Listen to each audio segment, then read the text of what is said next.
Today we're showing you how to make peppermint bark. It's one of those things that's always around on the holidays, and it's so easy to make yourself with good quality baking chocolates that you can really choose. If you have a vegan chocolate that's your favorite, you can really make it yourself, and it's so easy. And you can use not just baking chocolate, you want a really good semi-sweet, bittersweet.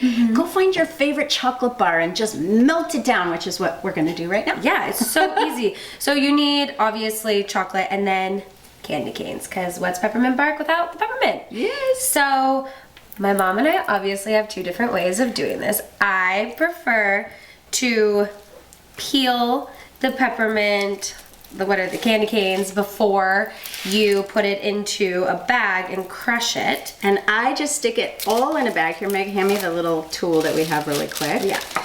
And Our so, meat, what is it, a meat it's a cleaver? meat, yeah, but whatever you have. And I just pound it in the bag, like so. And then, She goes in there and has to take it all out. ta, voila. Yes, well, I'm over here and this is peeled. I peel it, have my peeled candy canes in the bag, and then smash it up. That's right. This is perfect. So you need about 3 or 4 of these candy canes. They're so good. For this. And so what we have to melt this is a heat-safe glass bowl on low boiling water on a pot, so the steam essentially is going to melt our chocolate. And you can turn it up a little bit to like a little above low, really just to get it Going. get it melting quicker. Yeah.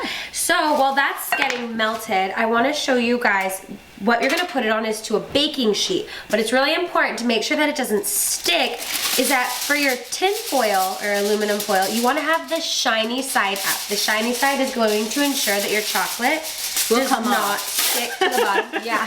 So I'm just going to line it here. All right. And it's all good. Ooh, this is already starting to melt, Meg. Yeah. Oh yeah, it's melting. You can tell the chocolate is done because it's obviously melted. Like so. And it looks so good. So good. So now Pegs is going to lift up the bowl for me, and we are just going to put it in here. So we have 2 full chocolate bars in here, and we are just going to spoon it all into here. On your foil Yes. lined baking sheet. Yes. Don't forget, shiny side up. Whoa. Yeah, Okay. it's hot, so be careful with that. You can do it one-handed, like so. But it's always easier with some help. And now we are just going to spread it out. Shake it on. So you're just trying to get it a nice thin coat on this. Okay. So, and if you want more, you can always add more chocolate. Yeah, no another one's bar of stopping you. chocolate. Exactly. Woohoo. And we're going to add a little bit of the crushed peppermint.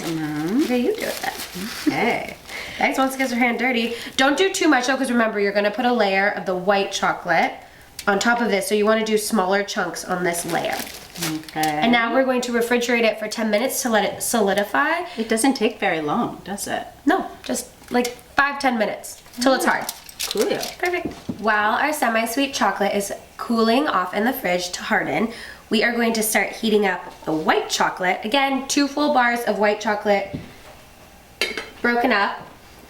Just let it sit there. And this is where you're gonna be using an essential oil or peppermint oil. And we love using essential oils. We use the lavender, we use thieves, Frankincense. so many different ones for a lot of topical healing, and it's really great. Young Living is wonderful for cooking with topical oils. It's all organic, safe for you to ingest, and so why not use the peppermint one? So good.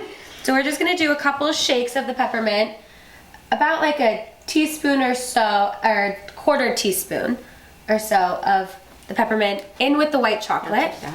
And just kind of let it mix on up. It smells like Christmas in here right now. Yeah. Peppermint's also really good for opening up your sinuses. And it's really good for digestion. when we eat all this good stuff. Chocolate is good for you. It is totally good for you. I'm on board this train. So typically what I like to do as well is just kind of let the chocolate sit for a moment, let the steam really start to melt it, and then after about a minute or two, start stirring it up. Because you want it to not get chunky or get like kind of not burnt on the bottom, but it'll get thicker. So. Well, that's why you use a double boiler. So just in case you don't know, our little setup here is we have about a cup, maybe 2 cups of water in the pan. Equal to an inch. You just want an inch of water around the bottom of it. Maybe 2 inches. But so you just want that steam is what's melting the chocolate. Yes. Okay. You can tell the chocolate's ready is because you can see how it has a little bit lighter color and it's like firm to the touch. So we're gonna just take the white chocolate now and glob it on. And white chocolate has a little bit different of a consistency than this semi-sweet chocolate. It can be a little bit more temperamental. It's just harder. So it's like right when it melts, you just gotta put it on, and we're gonna glob this on. And you have to do it kind of quickly because you don't want it to start melting the bittersweet chocolate underneath it.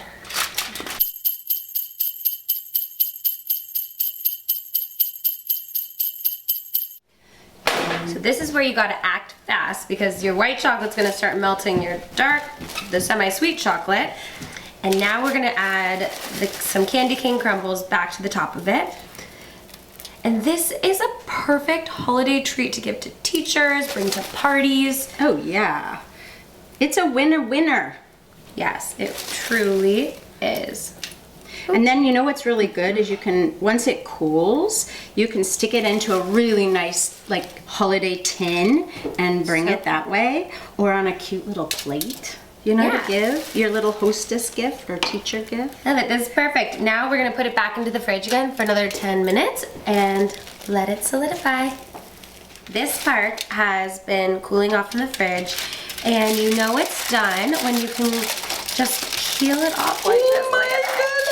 This is what I'm talking about. And then you just put See it how on easy it comes off? This is why. And so I actually like breaking it. Oh, on that? On this. And you're just gonna cut little pieces, and this is what you then give as a gift. And you get to eat it. So for this full recipe, you can go to CoreaGirlsKitchen.com. If you don't follow us, make sure you do on Facebook, Instagram, Pinterest, Twitter, where we're constantly posting other fun holiday or just yummy recipe ideas. This is so delicious and decadent and happy because it's a double punch of chocolate goodness in my mouth. We love this. And if you don't subscribe to our YouTube channel so you know every Wednesday when we post fun new recipe videos like this one. I love the mint. That extra mintiness. Beautiful.